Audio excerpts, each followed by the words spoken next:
Darle gracias al Señor por esta palabra que compartimos, que vamos a compartir.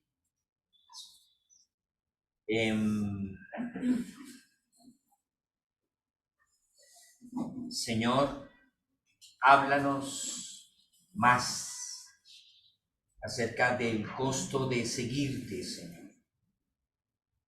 A veces hemos sido ligeros, superficiales, porque tenemos una imagen de un Cristo superficial y ligero. Resignifica, restaura, Señor, la imagen tuya en nosotros. Que no sigamos al Cristo de una religión, que no sigamos al Cristo de una organización, que no sigamos al Cristo de una denominación, que te sigamos al verdadero Cristo, al incomparable, la imagen visible del Dios invisible, al vecino de Nazaret, al amigo de las mujeres, al modelo para los hombres, al referente de salud para toda la sociedad. Gracias, Señor, por esta palabra que hoy vamos a compartir. Amén. El costo de seguirle.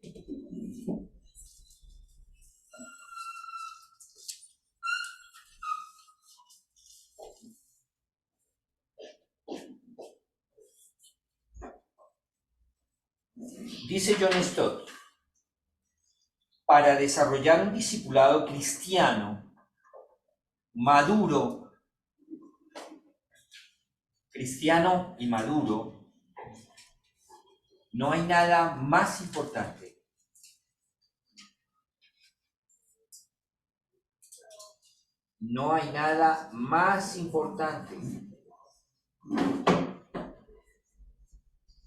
que una visión veraz y nítida del Jesús auténtico.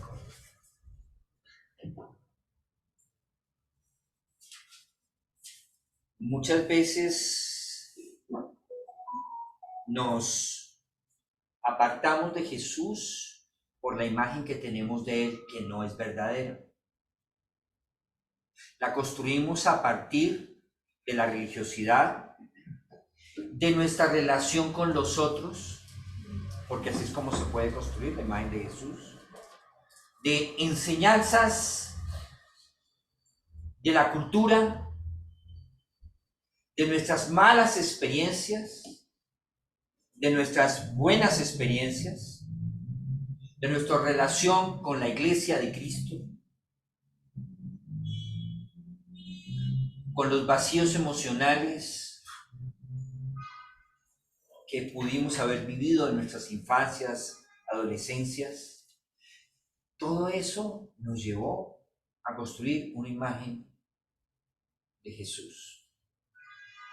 La cultura también. El tema es que para, desarrollar un discipulado cristiano maduro, o sea que hay discipulado cristiano inmaduro. Sí, cierto, lo vemos en las cartas de Pablo.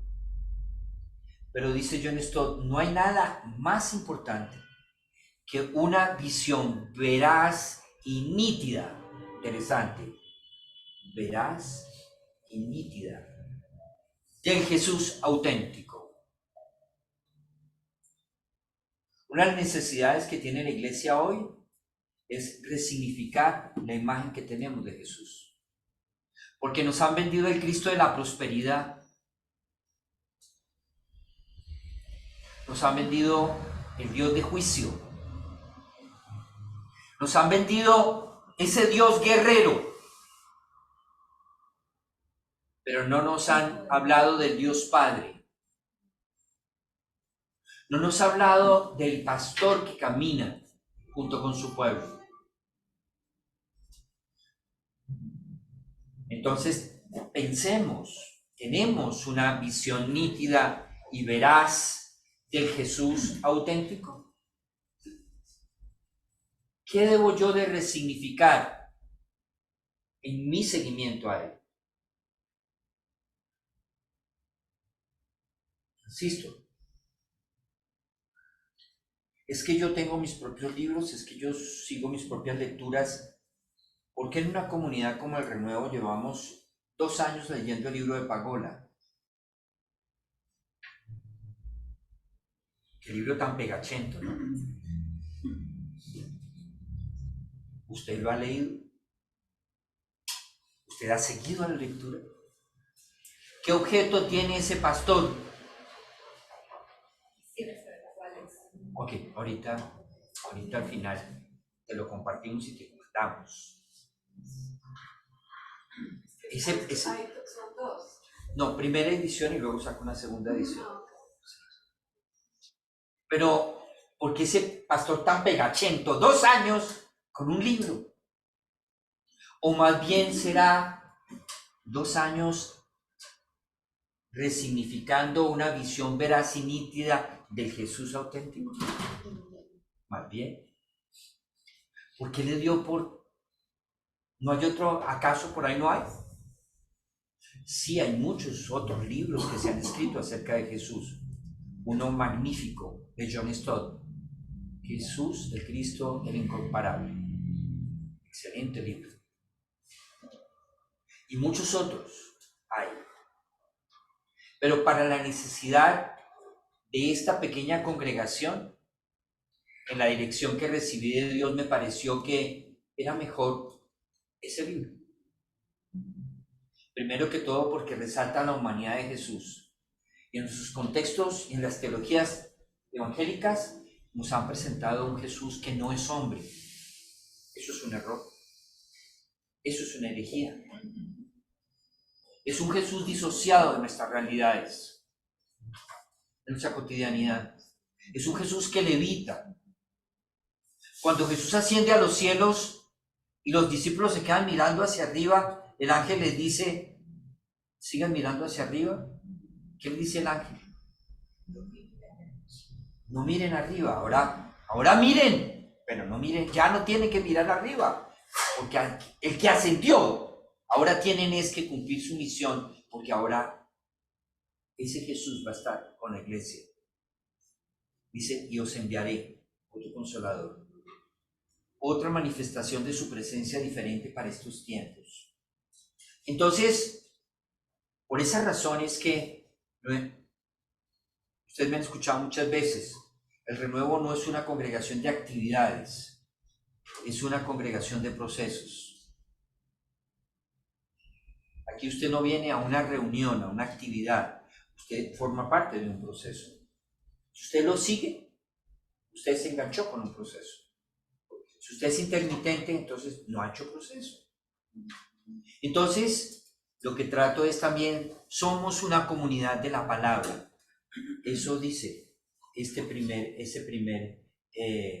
la primera diapositiva. Allí está. Pero también somos una comunidad sacerdotal. Entonces, alguien con el cual yo estaba hablando de este tema me dice, es que hay muchos hombres. Le dije, no, somos una comunidad sacerdotal porque en Cristo Jesús Él redimió a un pueblo y nos hizo reyes y sacerdotes, reyes y reinas. Somos un pueblo sacerdotal. Somos una comunidad sacerdotal por esa razón. Y posiblemente en estas sesiones que he iniciado, ¿qué significa ser una comunidad sacerdotal? Porque el imaginario que tenemos de sacerdote es solamente el imaginario del macho alfa que manda. Qué triste imagen de ese sacerdote, porque ni siquiera el texto bíblico.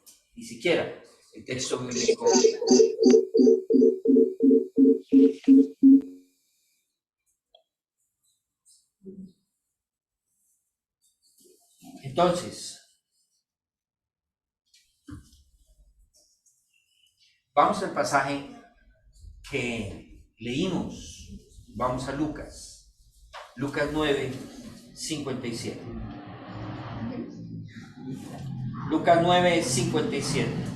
Y como somos una comunidad de la palabra, eso significa que somos una comunidad exegética y hermenéutica. Quiere decir que trato de darles herramientas para que ustedes no coman entero y para que disciernan. Hay algo que se ha perdido en estos tiempos, es el discernimiento en los jóvenes. Se ha perdido. ¿Saben por qué se ha perdido? Porque viven una vida digital y no una vida encarnada. ¿Sabe una de las cosas que desarrolla la digitalidad? La intuición, pero no el discernimiento. Por eso es que usted le entrega a su hijo, a su sobrino, a su nieto, le entrega el celular porque no entiende qué hacer. Y ellos sin conocer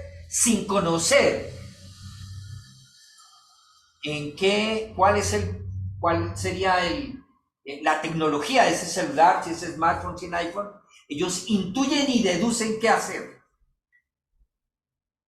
Son muy intuitivos. Por esa razón es que escarban cualquier lugar y se meten a cualquier lugar. Entonces usted se le enredó, se le dañó y sencillamente le dicen, no lo pudiste arreglar, no, apágalo, papá. Así es sencillo. Sí, apágalo. Él se reinicia. Eso es intuitivo. Mira, ¿y cómo pago esta aplicación? A ver, déjame ver. A ver, mira, ¿ves este cuadrito? ¿Ves este puntico? ¿Ves esa crucecita? Eso es intuitivo. Los jóvenes de hoy son muy intuitivos, pero han perdido discernimiento entre lo que es de Dios y no es de Dios. Lo que es bueno y lo que es malo. Lo han perdido. Porque ese criterio no se lo desarrolla la digitalidad. Ese criterio se le desarrolla la conciencia de Dios en mi vida y la instrucción de su palabra. ¿Con qué? ¿Cómo dice el Salmo? ¿Con qué limpiará el joven su camino? ¿Con qué? Con guardar su palabra. El principio de la sabiduría es el temor del Señor. Y el temor del Señor es apartarse del mal. Entonces, como somos una comunidad de la palabra, me preocupa que ustedes entiendan que el acercamiento que tenemos hacia el texto bíblico en el renuevo, procuramos de ser contextuales al texto. ¿Cuándo se escribió? ¿Cómo se escribió? ¿De qué forma se escribió? La primera pregunta cuando yo leí este texto es, ¿por qué el Señor le gusta hablar por parábolas? ¿Por qué le contestó a 3 personas que querían seguirle en parábolas? ¿Por qué le habló por parábolas? Le fascinaban las parábolas. Era su estrategia, era su medio de comunicación, era su medio de sensibilización, era su medio de reflexión. Y ustedes se dan cuenta allí que no se sabe qué pasó con los 3. No sabemos si siguieron o no siguieron al Señor. El Señor nos deja en vilo. Es como cuando usted ve una película y de pronto aparecen los títulos y dice, y se acabó. ¡Y se acabó! ¡Pero qué película tan mala! No, le deja usted se queda pensando todo el día. Se murió, lo mataron, no lo mataron, lo vendieron, no lo vendieron. ¿Qué pasó? Mire, así era Jesús, dejaba abierta. Dejaba abierta. Aquí no nos dice qué pasó. Así son las parábolas de él. Cuando pregunta, ¿y hallará fe en la tierra cuando el Hijo del Hombre vuelva? Y la intencionalidad de la pregunta en el texto, ¿saben qué esperaba Jesús? Una. Era una pregunta que la forma como la hizo Jesús cuestionaba el hecho de que posiblemente no iba a haber fe en la tierra. Porque el amor de muchos se enfriará. Es una advertencia.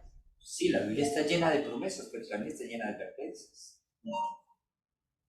Entonces, la parábola era la herramienta más significativa de comunicación de Jesús. Jesús era un contador de historias. Jesús era un contador, un creador de imágenes. Él antecedió a toda esta era digital, creando imágenes como respuestas. Ahí tenemos las parábolas. Entonces, en este texto que nosotros tenemos en Lucas 9, 57 y 62, miremos, primero que todo, acerquémonos al texto, empapémonos del texto. Cuando yo me acerco a la escritura, yo leo ese pasaje en varias versiones, porque me da luz el leer en varias versiones el texto. Entonces, miremos esta versión Reina Valera y vamos a acercarnos al texto. Primero que todo dice, yendo ellos. Vamos a tener un acercamiento al texto. Yendo ellos, uno le dijo en el camino. Voy a complementar lo que comencé hablando el domingo pasado. Seguidme. Hoy quiero hablarles del costo del seguimiento. El domingo pasado hablamos de seguirme. Hoy quiero hablarles del costo del seguimiento. Ese es el título de esta enseñanza que voy a compartir con ustedes. Yendo ellos, uno le dijo en el camino, Señor, Señor. Oigan esto, Señor. Pasemos al siguiente diálogo. Son 3 diálogos. Miremos el siguiente diálogo. Dice, y dijo al otro, sígueme. Y él le dijo otra vez, Señor. Sigamos al siguiente diálogo. Entonces también dijo otro, te seguiré, Señor. No todo el que dice Señor, Señor, es el que me sigue. Interesante. Porque es que vemos o el taxista con una caricatura puesta en el vidrio atrás y dice, ay, ese es cristiano. O que Dios lo bendiga. Hoy día todo el mundo dice que Dios lo bendiga. O usted es cristiano. No, eso no son los indicadores de cristianismo.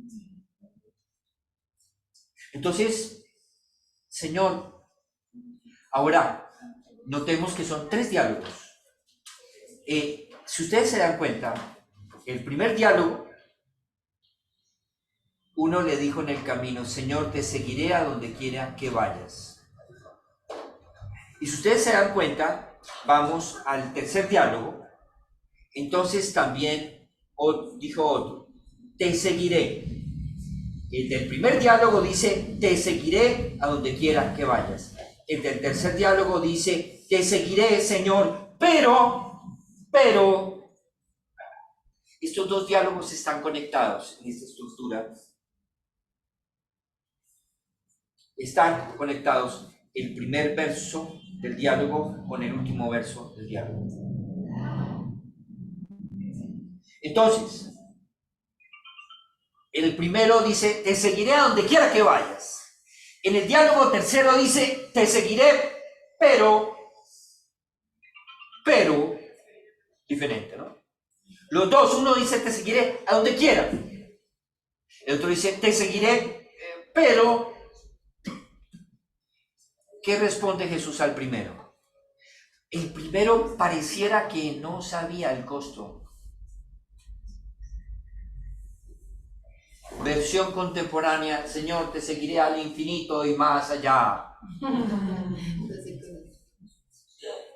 Bueno, pues te cuento que seguirme al infinito y más allá implica no tener lugar donde recostar la cabeza. ¿Tú me seguirías así? O sea, ¿tú te despojarías de todo por seguirme? Ay, no, Señor, eso de dejar los amigos que uno tiene, sobre todo los fines de semana, no, Señor, por favor. Hacen mucha falta los jueves, los viernes, los sábados, Señor. Uno se siente vacío, gente a su lado.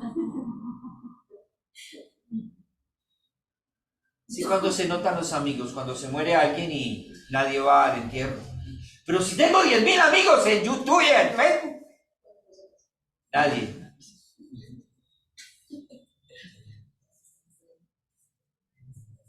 ¿Estás dispuesto a...? Porque las zorras tienen guaridas y las aves de los cielos nidos, más el Hijo del Hombre. Ese imaginario que tenías del Hijo del Hombre, como decíamos el domingo pasado, no es el que corresponde al Hijo del Hombre. Este Hijo del Hombre no tiene donde recostar la cabeza. En otras palabras, te quiero decir que mi liderazgo no es reconocido por los principales en Israel. ¿Tú quieres reconocimiento siguiéndome? No, ¿sabes qué? Te doy malas noticias. No lo hay. ¿Quieres ser famoso conmigo? Quiero decirte, si buscas eso, no lo hay. Uy, pero es que yo conozco muchos pastores que se hicieron famosos. Mis respetos a esos famosos.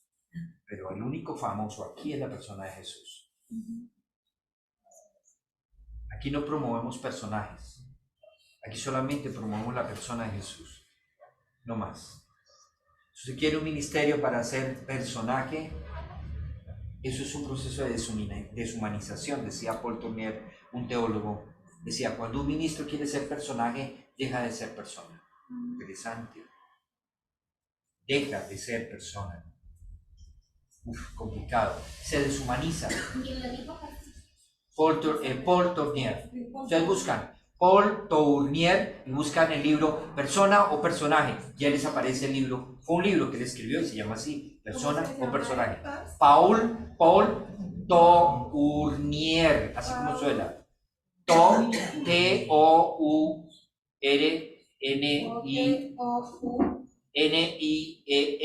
Paul Tournier. Ahí les aparece de una. Persona, personaje.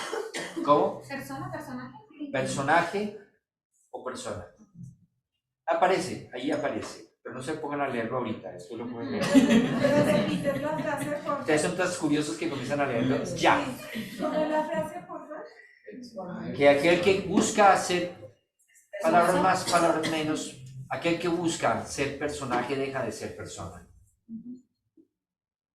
Porque se deshumaniza, se pierde en una imagen. Ella misma se hace como un ídolo, ¿no? Cuando quiere ser personaje. Sí, sí, desafortunadamente en el cristianismo el único personaje es el Señor Jesucristo, no hay otro. Cuando queremos ser personajes trataremos de quitarle al Señor la silla y eso es bien difícil. Pero eso es lo que se Discutirse con el rey es bien difícil, pero sigamos, después al final anotan, sí, me hacen las anotaciones.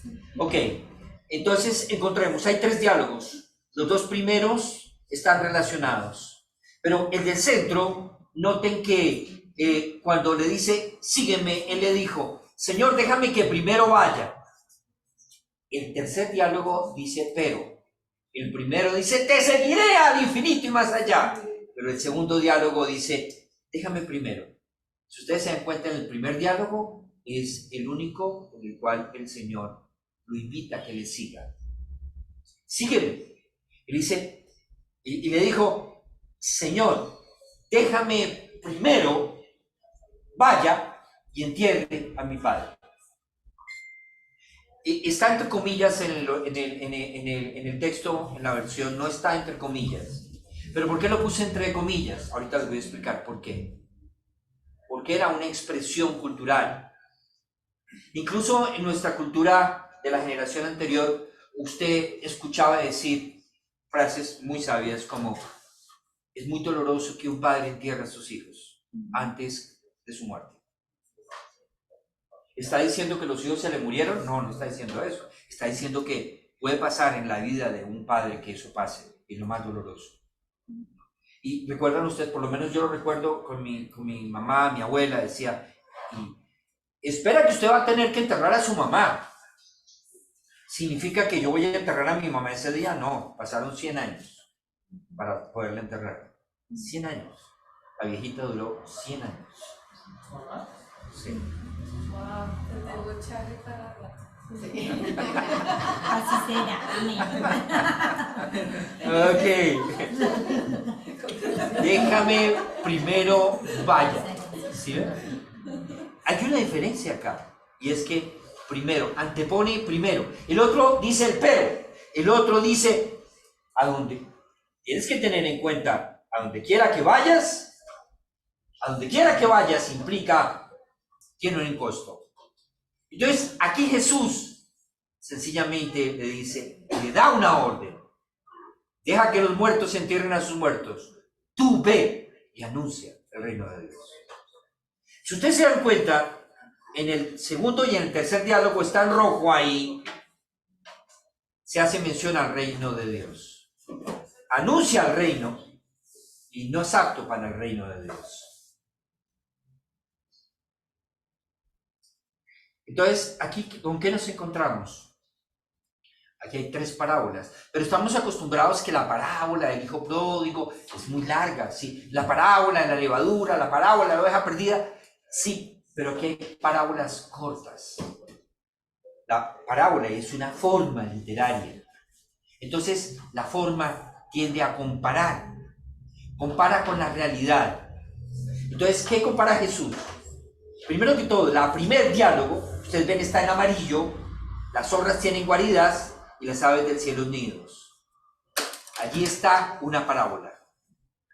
Entonces, Jesús está comparando el seguimiento con un evento de la naturaleza. Las zorras tienen nidos y las aves nidos. Guaridas y nidos. Pero el Hijo del Hombre no tiene. Aquí es un tema de tener. Si aspiras a seguirme para tener, te equivocaste. Te prometo que no te voy a dar lo que tú aspiras tener. Te prometo que te voy a dar lo que se convierte en un medio para servirme. Eso es diferente. Lo que tú necesitas, lo necesitas para servirle, para seguirle, para ser buen administrador. Entonces, vemos un poquito más integrado de estos 3 diálogos. Estas 3 parábolas. La segunda parábola, el Señor la toma de las costumbres de la convivencia. La primera, de la naturaleza. La primera, de la naturaleza. Mírenla, aquí está. La segunda, de las costumbres de la convivencia. La tercera, de la agricultura. De las costumbres de la convivencia. Déjame entierrar a mi padre. ¿Qué significa eso de dejarme ir a enterrar a mi padre? ¿Es que mi padre se murió, entonces tengo que ir a enterrarlo? No, a eso no se refiere. En nuestra cultura pudiéramos pensar eso, pero eso no se refiere. Se refiere, había un dicho en ese contexto en Palestina, y es déjame que entierre a mi padre. Era un dicho sobre todo en situaciones migratorias. Entonces cuando una persona, un joven decía, me voy de Palestina, entonces había un dicho, ¿te vas sin enterrar a tus padres? Quiere decir que te vas sin honrar la vida con ellos. Ese era el contexto. En Palestina eso podía significar. No significaba de que es que mi papá se murió, Jesús, y entonces déjame, voy a enterrarlo y ya vengo. No, a eso no se refería, porque algunos piensan que sí, ¿por qué no le dejó ir a enterrar a su papá? Yo me acuerdo que varias personas ni siquiera iban a las entierros por ese texto mal interpretado. Se deja que los muertos se entierren a sus muertos. ¿Usted qué va a enterrar a su mamá y a su papá, a su hermano, a su primo? ¿Qué texto tan mal interpretado? Mira el daño que hizo. Puedes repetir eso, que no capte la idea fácil. Eso es lo de sí, ese enterrar a los muertos, deja que entierre a mi padre. Era una costumbre en Palestina que cuando un joven se iba a emigrar a otro lugar, entonces los mayores le preguntaban, ¿pero no entierras a tu padre antes de irte? ¿Qué significaba? Que espere a que papá se muera, pero le faltan 30 años al viejo. Sí, espere los 30 años. Es una costumbre, como sabemos, patriarcal. Dejar ese lugar no era una actitud de honra a los padres. Entonces, por eso está entierra a mi padre, entre comillas, la puse yo, entre comillas. Entonces, Jesús le responde a aquella persona, deje que los muertos entierren a sus muertos. Esta es una costumbre de convivencia. ¿Cómo así? Sí, Jesús le dice, primero que todo hay una prioridad, y es el reino de Dios y su justicia. Hay allí una lucha de lealtades. Hay un conflicto. Hay un conflicto. Deja primero. Y el Señor, déjame primero. ¿Qué le dice el Señor? ¿Deja qué? Le responde. Él le dice, déjame. Y el Señor le dice, ¿deja qué? Los muertos entierran a los muertos. Entonces, esas son las 3 parábolas. Y la tercera es una parábola de la agricultura. La primera es una parábola de la naturaleza. La segunda, una parábola de las costumbres de convivencia. La tercera, una parábola de la agricultura. Ahí tenemos las 3 parábolas. Entonces, los 3 diálogos tienen 3 ideas. Cada diálogo tiene 3 ideas. 3 ideas centrales. Tan pequeñito y 3 ideas. Uy, sí, es que a veces escogemos textos muy grandes y creemos que entonces, no. Esta es una unidad completa. Estas 3 parábolas no se pueden fracturar. Cuando usted va a enseñar esto, tiene que enseñar las 3.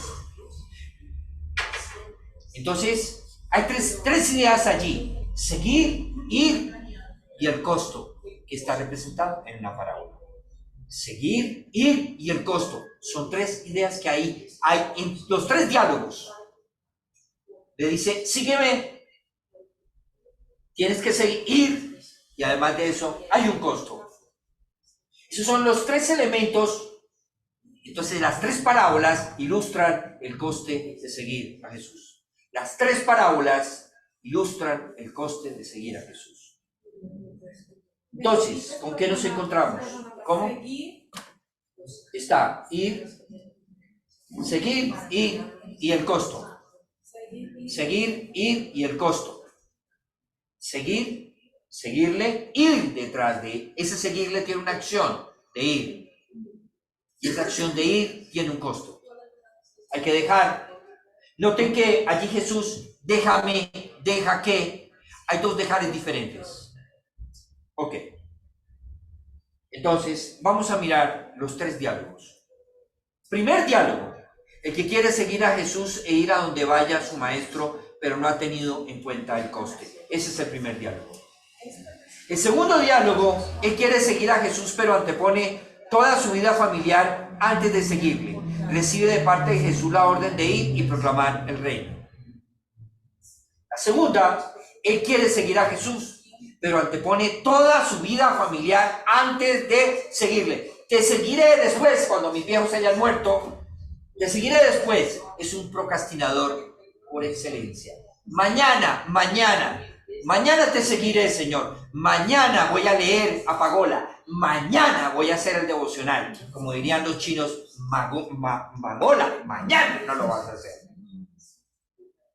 Entonces hubo una reunión en el infierno. Estaban en la convocatoria, el concilio, todos los demonios, los diablos más astutos, y estaban desarrollando las estrategias en la era digital para acabar con los cristianos. Y entonces resulta que comenzaban a levantar la mano, y después de 3 días de convocatoria, de deliberación, de pronto llegó el procrastinador de todos los demonios. Llegó tarde. Entonces todo el mundo se da cuenta que llegó procrastinador tarde. Procrastinador, ¿qué haces? Procrastinando. Y ustedes perdiendo el tiempo aquí 3 días. 3 días con estas pendejadas, con estas diabluras. Y no han resuelto la estrategia para que los cristianos dejen de tener un impacto relacional. Le dices a América. Entonces, llevan 3 días ustedes y no han podido. Y yo llevo en 5 minutos y ya me doy cuenta del problema. Unos dijeron que les digan que Dios no existe. Ese cuento ya lo hicimos como en los 80. Que Dios no existe. Y en los 90 dijimos que Jesús no había resucitado, que era mentira. Pero eso no resultó, acuérdense, en los 90. Dijimos que la tumba vacía. Recuerdan que comenzamos a discutir que el cuerpo de Jesús no fue el cuerpo de Jesús. Sacamos películas. ¿Qué resultó? Que se fortalecieron más los cristianos. Yo lo que les propongo, dice el demonio, es lo siguiente. Díganle que todo eso es verdad. Dígale que toda esta Biblia es palabra de Dios. Todos, dígale que esto es revelado de parte de Dios. Dígale que es verdad. Pero díganles que lo dejen para mañana. Y así cumplimos. Díganles que lo dejen para mañana, que lo lean mañana, que lo crean mañana, que lo sigan mañana. Que sigan a Jesús, que sigan a Jesús, sí, que lo sigan, pero mañana. Hoy no. Y verán cómo la iglesia va perdiendo impacto. El que quiere seguir a Jesús, pero antepone toda su vida familiar antes de seguirle. Aquí hay un problema, aquí hay un conflicto de lealtades. Por eso es que Jesús le responde, mira la forma como Jesús le responde. Déjame ir primero. Jesús le dijo, deja de los muertos, entierren a los muertos, y tú ve y anuncia el reino de Dios. Jesús de una lo lleva a que proclame el reino. Jesús le da una orden. Pero tenemos el tercer diálogo. Quiere seguir a Jesús, pero antepone su casa, y esta prioridad no lo hace apto para el reino. Bueno, ¿y qué diferencia tiene el segundo diálogo con el tercer diálogo? En el primer diálogo, ustedes se dan cuenta, no entiende el precio y las implicaciones de su seguimiento. En el segundo diálogo, este responde al seguimiento, pero en el futuro, no en el ahora. Segundo diálogo, en el futuro, no en el ahora. Responde sí, pero mañana. Deja que mañana. Entonces, ¿qué pasa? Hay una presión cultural, hay una presión social. Si me da pena, me da vergüenza, eso de comprometerse con principios y valores, si nos lleva a anteponer la proclama del reino como una realidad presente. El reino de Dios es hoy, no es mañana. Por eso es que Dios, el nombre de Dios es yo soy el que está. Su nombre es presencia, es presente. Yo soy el que soy. Pero también nos encontramos con el tercer diálogo en que este que quiere seguir a Jesús coloca la autoridad de Jesús bajo la autoridad paterna familiar. Miren lo estratégico. ¿Qué significaba cuando le dijo a Jesús? ¿Cómo le dijo? Le dije, te seguiré, Señor, pero déjame que me despida primero los que están en mi casa. ¿Qué pasaba? Que resulta que la autoridad paterna estaba por encima de cualquier otra autoridad en este sistema patriarcal. Entonces, si él iba a despedirse de su padre, el que se despide, en este caso se despide y va a pedir permiso. O sea, este hombre llegaba a su casa y le decía, papá, me vengo a despedir porque voy a seguir a Jesús. Y le decía, no te autorizo. Entonces, este decía, oh, qué bueno. Si ve a Jesús no puedo seguirte porque es que mi papá me dijo que no. Miren qué responsable. No se asumía responsabilidad. No respondía. Había excusas. Tenía excusas para seguirlo. Entonces, el tercero coloca la autoridad de Jesús bajo la autoridad de la familia, bajo la autoridad de una cultura, bajo la autoridad de una religión. La última palabra la da mi papá. Pero es un adulto y tiene 38 años. La última palabra la da mi mamá. Y un hombre con 38 años pegado a la mamita se vuelve bobolongo. Se lo aseguro. Entonces, ¿con qué nos encontramos? Con que el tercer diálogo se antepone. Hay una lucha de lealtades. ¿A quién sigo?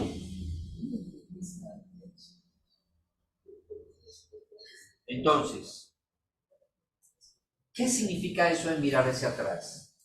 Para cerrar con esto. Entonces también le dijo, te seguiré, Señor, pero déjame despida primero a los que están en mi casa. Y Jesús le dijo, ninguno que poniendo su mano en el arado mira hacia atrás es apto para el reino de Dios. Ninguno. Entonces, ¿con qué nos encontramos en este diálogo? Que hay una lucha de lealtades, que no hay mayor llamado ni mayor autoridad que su llamado, que aquel que antepone la autoridad de Dios a cualquier otra autoridad, no solo no será productivo, sino que será destructivo. Bueno, ¿y qué tiene que ver esto con el arado? Termino con esto es tomado de un libro de uno de los parabolistas que se llama Joaquín Jeremías, y nos explica esa imagen, qué significaba poner la mano en el arado y mirar hacia atrás. Entonces, ¿qué pasa? Miren lo que dice aquí en el costado, en la letra pequeña. Dice, el agricultor que se distrae,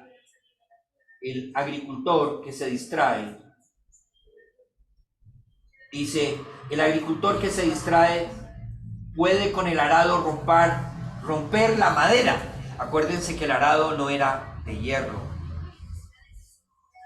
era un arado más artesanal todavía, no industrializado como hoy en día los tenemos, era un material muy resistente y de metal. No, este arado era de madera, y si él arando chocaba su arado con una piedra, lo rompía, lo quebraba, y entonces eso hacía que el surco se abriera. Entonces dejaba las semillas al descubierto o dañaba el sistema de absorción de los canales que se hacían con el arado. Había arado de bueyes también, pero este arado que está refiriendo es un arado de mano. Entonces, este arado es un arado palestino, muy ligero, se manejaba con una mano. Esa mano, la mayor parte de las veces, era la mano izquierda. Al mismo tiempo, tiene que asegurar la posición vertical del arado, presionarlo para que se clave en la tierra y levantarlo cuando pasa por piedras y rocas.